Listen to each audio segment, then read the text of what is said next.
You will hear a number of different recordings and will have to answer questions on what you hear. Section 1. You will hear a customer asking for help in a shop. First, you will have some time to look at questions 1 to 7. You will see that there is an example which has been done for you. On this occasion only, the conversation related to this will be played first. Excuse me, where are the dresses? They're at the end of this aisle, on the left. Can I help you with anything? The assistant says the dresses are on the left, so left is written as the answer. Now we shall begin.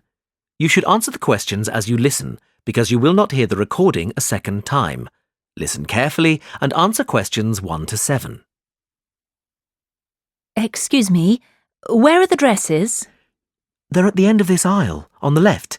Can I help you with anything? Yes, maybe. I'm not from around here, so I don't know this store. Well, I can help you with anything you need. Fantastic. I'm actually down here for my brother's wedding, and I need something to wear. I've just started a new job, and I haven't had time to get anything yet. I'm looking for something smart. Maybe a new dress. Well, what about this one? I think it's too hot for long sleeves. Yes. Well, this one has shorter sleeves, and it still has the bow, which I think is a nice detail. Or there's this patterned one. I'm not keen on a pattern. I think I'll go for the one with the bow. Do you have it in a size 10? Let me have a look. Yes, here. Great. I need a hat, and then I can try them on together. What kind of hat are you looking for? What about this one with the flower? Yes, but if I may suggest, a taller hat would add to your height. Really? Yes, try this one. Oh, I see what you mean. We have this style with the single flower or with a small bunch, and it comes with a wide or narrow brim. I like the narrow brim and just the one flower. Can I have a blue flower? I'm afraid it just comes in cream. Well, it goes with the dress anyway. Great. I'll place an order and have the hat sent to you. It'll take about 2 days to be delivered. Is that okay? Yes, that's fine. I need to take down a few details for delivery. Can I take your name? Ellen Barker. And the delivery address? It'll be my brother's address. It's 14 Brightwell Avenue. 14... can you spell that, please? Yes. BRIGHTWELL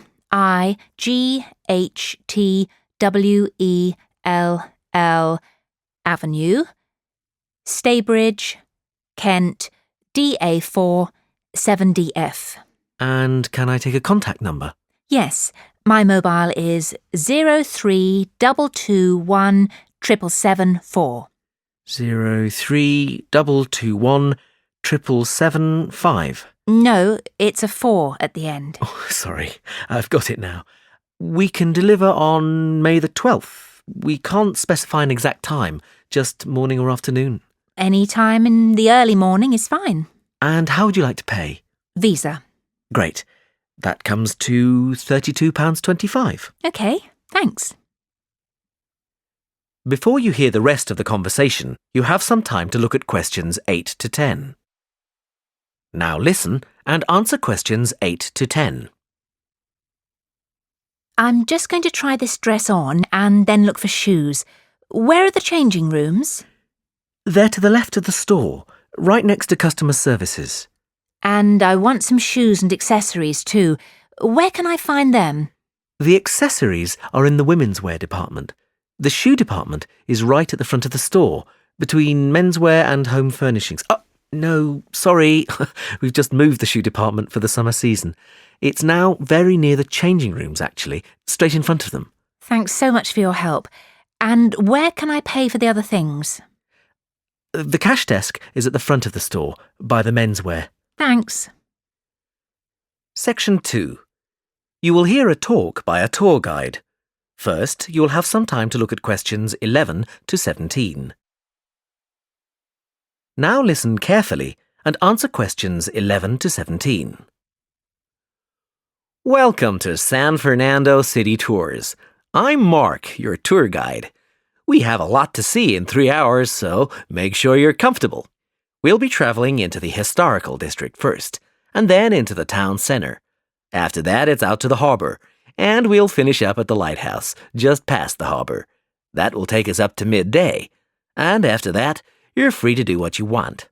At the lighthouse, you'll have a chance to visit the tea room and take photographs of the magnificent coastline. Now, as we have only 3 hours, we won't be able to take you around the shopping district, but we think you'd prefer to look around the shops there in your own time anyway. San Fernando has some well-known tourist attractions, the lighthouse, for example, and the National Library. However, the little-known military museum is not to be missed. Be sure to visit before you leave. Now, there's a lot to do in San Fernando. Indeed, there really is something for everyone. For those who love the water, I can recommend a trip on the Seafarer, one of the most famous boats on the San Fernando River. It does an evening trip with a 3-course meal included. It's great fun for everyone, but especially for young people in their teens or 20s. After 9, there's a disco on the boat, and it gets really lively. Then there's a climbing wall near the town centre. It's incredibly popular, with a large wall for expert climbers and a smaller wall for novices.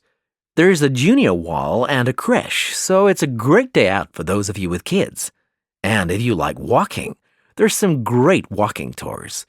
The City Sights tour is highly recommended, as is the walking tour by the coast. But that one's only for the fit, not really suitable for children or the elderly. For more mature people, or those less able to get around, I would suggest a tour around the vineyards. It can be done in the luxury of a coach, and it's a wonderful way to explore the region's wines. Before you hear the rest of the talk, you have some time to look at questions 18 to 20. Now listen and answer questions 18 to 20. Naturally, there's a charge for all these attractions, but you can get 15% off if you have an Explorer Pass. If you don't have a pass but would like one, the driver here has application forms. Just ask him for one and fill it out while on the tour. Then you hand it into the tour office. Normally, it costs $10, but this year it's just $7. When you hand it in, you'll get your picture taken for the card on the spot, and then your card is ready to use. Remember to show it whenever you pay for anything. The discounts apply not just to tourist attractions, but some bars and restaurants. Basically, everywhere you see a red Explorer symbol. We're coming up to the historical district now. If you'd like to look at Section 3. You will hear 2 students and their tutor discussing a wildlife presentation. First, you will have some time to look at questions 21 to 26. Now listen carefully and answer questions 21 to 26. Hi, Katie. Hi, Ian. Come on in. Hi, Professor Gordon. We wanted to talk to you about our wildlife presentation next week. Have you decided how to organise it? Yes, Professor. At first, we were going to focus on the cat family, but then we decided to talk about nocturnal animals instead. Yes, good idea. And how is your planning going? It's going well. We think we have enough material for 20 minutes. The advantage is that there are so many visual aids we can use. We found lots on the internet which we think will be really interesting for people. The problem is that this topic has been hard to narrow down. If anything, we've got too much information for just 20 minutes. How do you think we could narrow it down further? It is a broad subject. There are a few ways you could do it, but I'd recommend just looking at a representative sample of nocturnal animals, just 4 or 5. Yes, and maybe we could choose one animal from each continent, or a land creature, a marine creature and a winged animal. I like the idea of separating it by different types of animals. And if we limit the detail, we'll definitely have enough time. But don't limit the detail too much. Also, think how you're going to interest the audience. Well, we're going to have a picture for each animal so we can talk through the picture. That's a nice idea, but don't limit yourself to pictures. If you can find any clips of the animals, use them. Showing brief video clips can keep an audience interested. I'll look on the internet tonight. And think of questions to ask your audience. People like to be involved. Yes, that's a great idea. Anyway, Professor, we've been practicing our presentation and we'd like to show you a small section. Is that okay? Well, we just have a couple of minutes left, but go ahead. Before you hear the rest of the conversation, you have some time to look at questions 27 to 30. Now listen and answer questions 27 to 30. Well, we were thinking of presenting each animal with a picture and describing their physical characteristics. OK, but not in too much detail. That's just background information. We'll start with the jaguar. I'll introduce it by saying that the jaguar is a nocturnal animal and the only species of the genus Panthera to be found in the Americas. Like any cat, it has whiskers and it can move quickly. Its spine has great movement, meaning a jaguar can take long strides, sometimes up to 5.5 meters. This can make it a deadly predator, as you can imagine. Moving on to the fur, its fur is quite distinct. The markings are like black donut-shaped spots on its otherwise yellow fur. People often confuse them with a leopard for this reason. Now, the tail is interesting. Although people think that the tail has stripes on it, the fur on the tail actually is similar to the body, with black circles around the lower section. The jaguar is generally a creature to be feared. Oh yes, I should have mentioned this earlier. Sorry, like most cats, it has sharp, retractable claws. Yes, that's fine, but be careful. The jaguar is usually thought of as nocturnal, but strictly speaking, it's crepuscular. In other words, most active between dusk and dawn. But as long as you mention this, you can put it under the umbrella of nocturnal. Is that all? Yes, I think so. Thanks, Professor.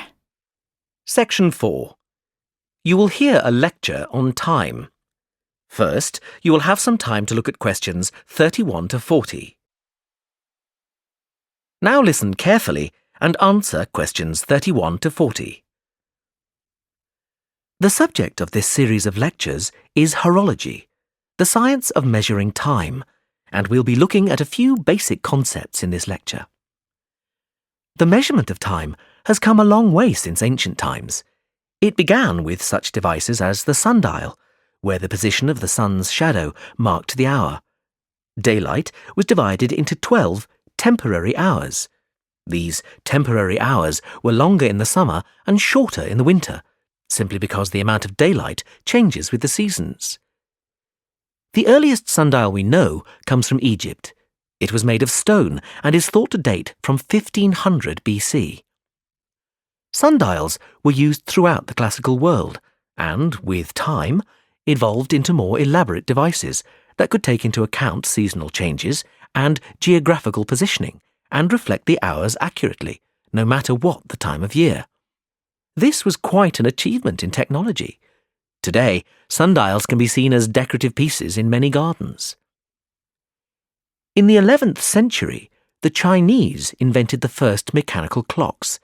They were large and expensive, and certainly not intended for individuals. However, this is the type of clock we are familiar with today. There have been many developments in clocks and watches since then, and they have been greatly improved. But if your clock or watch makes a ticking sound, then it could well be based on the mechanical movements the Chinese developed 1,000 years ago. However, timekeeping has moved on from the mechanical clock. Time has become so important that there is a series of atomic clocks around the world which measure international atomic time. Even though many countries have their own calendars, globalization has made it essential that we measure time uniformly. That we know, for example, that when it's 6 a.m. in the United Kingdom, it's 2 p.m. in Beijing. This standard was set in 1958. Now these atomic clocks are situated in over 70 laboratories all over the world. There is so much to cover about the development of time measurement that I would like to refer you to the reading list. The core text is The Development of Time, Theory and Practice, but there are many other useful texts. A good grounding in the subject is given in Understanding Time by J.R. Beale. Although some sections lack detailed analyses, it does offer a good foundation. Also, Time, Concepts and Conventions is quite a useful read. You might think from the title that it's about the philosophy of time, but this isn't the case. Rather, it gives a good description of how different countries have different approaches to time in terms of calendars and days. Lastly, The Story of Time by David Harris analyses time in great detail, and I would recommend this book if you are aiming to specialise in horology. Now, we're going to continue with an in-depth look at lunar and solar cycles.